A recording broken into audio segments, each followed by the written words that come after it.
आज हमारे साथ हैं अमित शाह जी, गृह मंत्री, एक खास बातचीत के लिए। अमित भाई, आपको न्यूज़ 18 नेटवर्क को एक एक्सक्लूसिव इंटरव्यू देने के लिए बहुत बहुत धन्यवाद। आज बहुत शुभ दिन भी है, नवरात्र भी हैं, आपको उसकी भी शुभकामनाएं। सबसे पहला सवाल अमित भाई, पिछले कुछ महीनों में देश में आपके स्वास्थ्य को लेकर बहुत चिंता भी रही है लोगों की।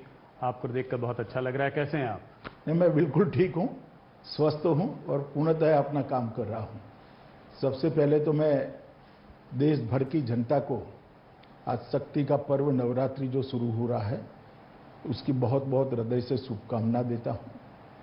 नवरात्रि हमारे यहाँ शक्ति पूजा के एक पर्व के रूप में जाना जाता है और विशेषकर गुजरात में, बंगाल में, ढेर सारे राज्यों में इसको बहुत अच्छे तरीके से लोग मनाते हैं।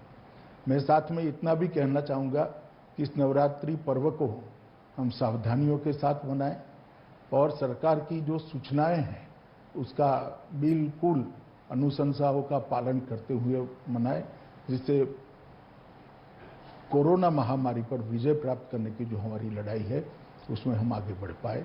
इतनी सावधानी जरूर है। माँ की आराधना जरूर करें, मगर 2 गज का अंतर भी रखें, मास्क भी पहने और स्वच्छता से हाथ को साफ भी करें। बड़े अच्छे संदेश के संग इसकी शुरुआत हुई है। इस वक्त मैंने आपको ठीक 1 साल पहले भी इंटरव्यू किया था, आज ही के दिन। उसके बाद भी इंटरव्यू किया था 4 महीने पहले। पर आज 1 साल पहले आपने हमसे कहा था, जो कि एक बहुत बड़ी खबर भी बनी थी, आपने उस वक्त ऐलान किया था कि आप बिहार का चुनाव नीतीश कुमार के नेतृत्व में लड़ेंगे।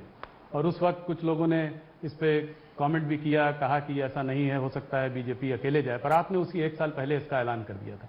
तो 2015 और आज इसको आप कैसे देखते हैं? उस वक्त आप नीतीश जी के खिलाफ थे, आज आप नीतीश के साथ हैं। तो इस चुनाव में आपका आंकलन क्या है और आपका प्रेडिक्शन बहुत वो माना जाता है, क्या नंबर लगाएंगे आप कि कितनी सीट जीतेगी? देखिए, हमने जब से नीतीश कुमार जी के साथ हमारी सरकार बनी तब से भारतीय जनता पार्टी ने फैसला किया था कि बिहार का जो 2020 का चुनाव है वो हम नीतीश कुमार जी के नेतृत्व में लड़ेंगे।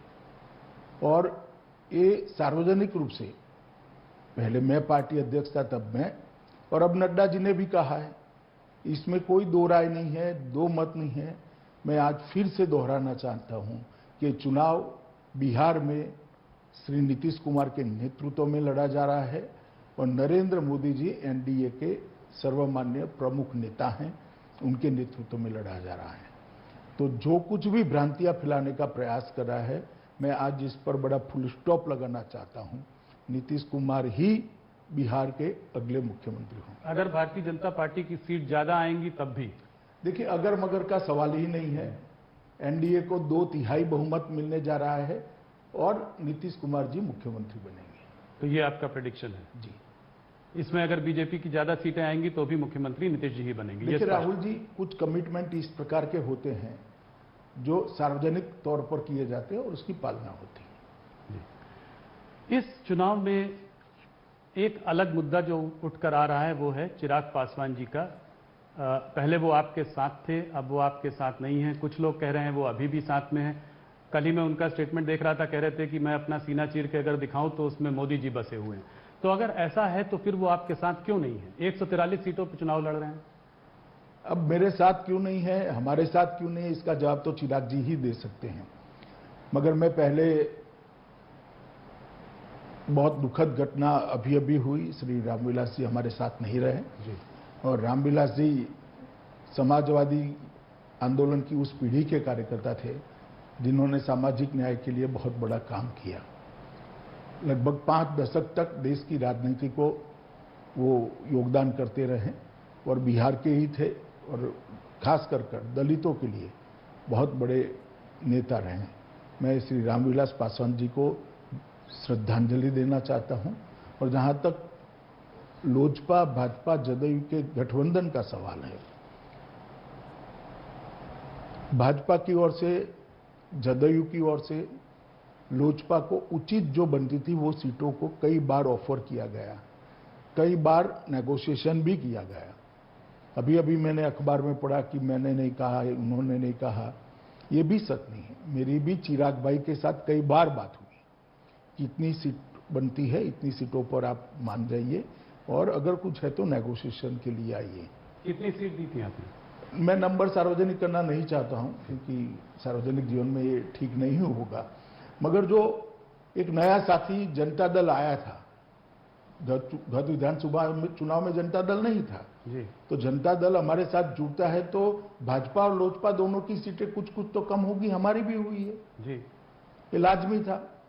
तो सबने अपनी अपनी सीटें कम करनी थी, ये एक समझौता था, मगर वो नहीं हो पाया और नहीं हो पाया तो बड़े दुख के साथ हमने अलग होना पड़ा। और उन्होंने एक तरफा कुछ बयान भी दिए, वो बयानों का भी रिएक्शन भारतीय जनता पार्टी और जदयू के कार्यकर्ताओं में भी आया, तो गठबंधन के लिए बड़ी दिक्कत थी और फिर भी हमने नहीं तोड़ा। अंततोगत्वा तोड़ने की घोषणा उनकी ओर से ही हुई। और आने वाले समय में क्या वापस आने की संभावना है? चुनाव के बाद देखेंगे, अभी तो हम आमने सामने लड़ रहे, डटकर लड़ रहे हैं। भारतीय जनता पार्टी का हर कार्यकर्ता जिस सीट पर हम वीआईपी, जदयू और भाजपा ये चार पार्टियां लड़ रही हैं, ये चारों को जिताने के लिए एडी चोटी का प्रयास करेगा और पूरा दमखम से चुनाव हम लड़ेंगे। इसी प्रकार से अन्य दल के कार्यकर्ता भी जहां भाजपा लड़ रही है वहां उसको जिताने का प्रयास करेंगे। और सामाजिक समीकरण हमारा बहुत अच्छा बन गया है, एक डिसिप्लिन वे में एनडीए आगे बढ़ रहा है।